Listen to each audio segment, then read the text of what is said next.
Meet Marcus and Claire. Same age, 25. Same city, same job, same starting salary. In January of the same year, they both made the exact same financial decision. They opened an investment account and put in $300 a month. Same platform, same fund, same return rate. Neither of them had done this before. Fast forward 33 years. Marcus has $1,100,000. Claire has $520,000. That's a $580,000 gap between two people who started with the same amount on the same day with the same $300 a month. Same starting point, same monthly contribution, 33-year gap of $580,000. We're going to talk about exactly why. My name is William, and I've spent a genuinely embarrassing amount of time staring at 40-year compound interest tables, so you don't have to. And I'm guessing right now you're thinking something like, my portfolio looks basically the same as it did last year. Is this even working? That thought is more common than you know, and it has a very specific answer. It's called the 7-5-3-1 rule. By the end of this, you won't just understand how compounding works, you'll understand why it feels broken before it explodes, and how to stay in long enough to see the explosion. Here's the thing, you are not bad with money. You are not lazy. You are not behind in some permanent, unfixable way. You haven't been lied to about investing. You've just been shown the finish line, the $1,000,000 retirement account, the beach house, the financial freedom, without the map of what the middle is supposed to look like. And the middle looks quiet, boring, suspiciously flat. So people assume it's broken. They pull out, they redirect the money, they wait for a better moment. And in doing so, they step off the curve right before it bends. Here is the thing that changes everything once you hear it. The first 10 years of compounding generate less than 4% of your 40-year wealth. The last 10 generate over 60%. That is not a motivational poster. That is math. And once you see it, you cannot unsee it. So here's the map. Take $10,000, park it somewhere earning 10% per year, the historical average of a broad market index fund. Not a promise, a historical average. Then watch what happens. After 10 years, you have $25,000. Not bad, not exciting. After 20 years, $67,000. After 30 years, $174,000. After 40 years, $452,000. Now look at that last step, the jump from year 30 to year 40. That single decade adds $278,000, more than the entire 30 years before it, combined. That number should stop you cold, not because it's inspiring, because it means the people who quit in year 12 were 11 years away from the accelerator kicking in. Then there's Warren Buffett. People talk about his genius, his stock-picking instincts, his famous annual letters. Fine, but look at his timeline. His net worth at age 50 was roughly $300 million, already extraordinary by any measure. Today, it exceeds $100 billion. 99% of Warren Buffett's wealth was built after his 50th birthday. It wasn't his IQ that built the back half. It was the back half of the curve. 4 numbers, 1 rule. Here's what each of them means, and more importantly, what each of them feels like, because that's where people go wrong. At 10% average annual return, your money doubles roughly 7 years, not approximately, mathematically, the rule of 72. Divide 72 by your return rate, and that's your doubling time. At 10%, you get 7.2 years. Think of it like a copy machine. Every 7 years, it makes a copy of everything you've accumulated. The copies don't know how stressed you are. They don't care what your portfolio looks like this month. They just copy. $300 becomes $600 in 7 years, $1,200 in 14, $2,400 in 21. You didn't earn that last $1,200. The machine did. But here's what 7 years feels like from the inside. Nothing. For most of the first cycle, it feels like your money is standing still. That feeling is lying to you. The machine is running. You just can't hear it yet. The first 5 years of investing feel like a silent phase. You put money in, you check the account, the number is almost identical to last month. You refresh it, still the same. You start wondering if you'd be better off in a high-yield savings account, or real estate, or crypto, or literally anything that gives you a signal that something is happening. Behavioral economists have a name for what makes this unbearable: present bias. Nobel laureate Daniel Kahneman showed this repeatedly. The human brain is not built to feel exponential growth. It's built to process this week, this month, this number on the screen. Which means the silent phase feels like failure, even if it is, by every mathematical measure, going exactly as planned. The silent phase is not the problem. Quitting during the silent phase is the problem. There are 3 emotional checkpoints on this journey, and every investor hits them. Not some investors, every investor. The ones who built generational wealth named these checkpoints in advance. The ones who didn't reacted to them. The first is doubt. It lives in years 1 through 3. The account barely moves. Life gets expensive. A voice says, "Is this even worth it?" The correct answer is yes. You're early, not wrong. The second is frustration. It shows up around years 4 through 7. You can now do the math. You've watched the videos, you know about the hockey stick, but your actual account doesn't look like a hockey stick. It looks like a modest bump. The gap between what you know intellectually and what you feel emotionally becomes genuinely uncomfortable. This is the curve loading. It is not evidence of failure. The third is panic. It arrives during a market crash, and there will be a crash. The account drops 15, 20, 30% in months. Every instinct says protect what's left, get out, wait for stability to return. Dalbar's 2023 QAIB report found that the average equity investor earned 6.81% over 20 years, while the S&P 500 returned 9.65% over the same period. That 2.84% gap, compounded over 30 years, costs the average investor over $140,000. Not from picking bad stocks, from responding to the 3 emotional checkpoints instead of naming them in advance and letting them pass. The 2008 crash felt like the end. The market fully recovered by 2012, 4 years.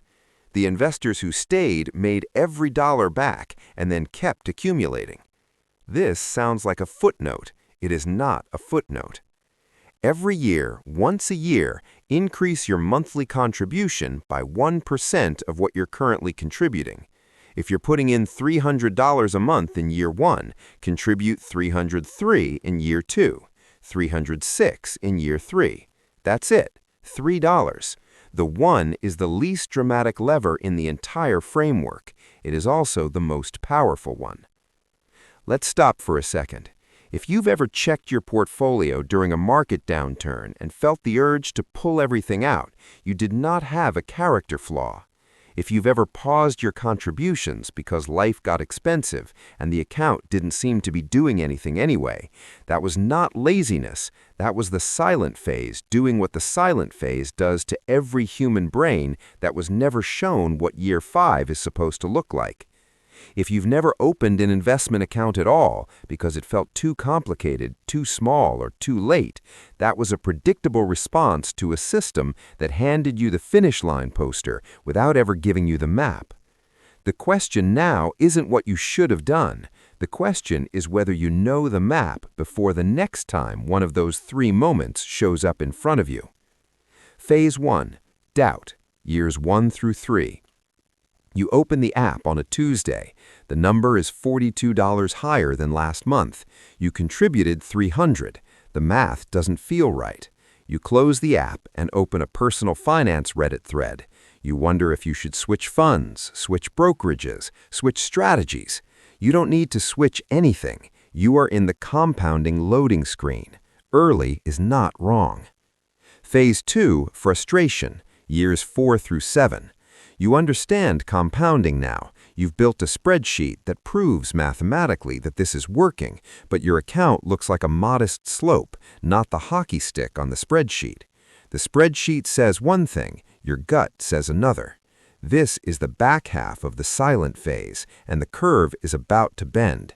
Frustration in year 5 is not a signal to change strategy. It is a signal that you're 11 years away from the accelerator. Phase 3, panic. This one doesn't announce itself. A recession, a rate shock, a geopolitical event drops your portfolio 20 or 30% in a matter of weeks. The balance you spent 6 years building falls below what you originally put in. Kahneman's loss aversion research shows losses feel psychologically twice as painful as equivalent gains feel rewarding. A 20% drop hurts like a 40% gain would feel good. Your nervous system is not wrong, it's just running on a 1-week clock when the framework is built on a 30-year one. The Dalbar data shows exactly what this costs when people act on the feeling instead of the framework. The investors who built wealth were not smarter or calmer, they'd simply written down what they would do when panic arrived, and it was nothing. This sounds like a footnote. It is not a footnote. Go back to the 1 in the 7531 rule, 1% annual contribution increase. You're contributing $300 a month. In January, you set it to $303. Next January, $306. You will not feel that $3 difference. Your grocery bill fluctuates more than that on a random Tuesday. But over 30 years, that one recurring behavior adds approximately $180,000 to your outcome compared to someone who kept contributing the same flat amount forever. $180,000 from the cost of one streaming subscription per month added every year.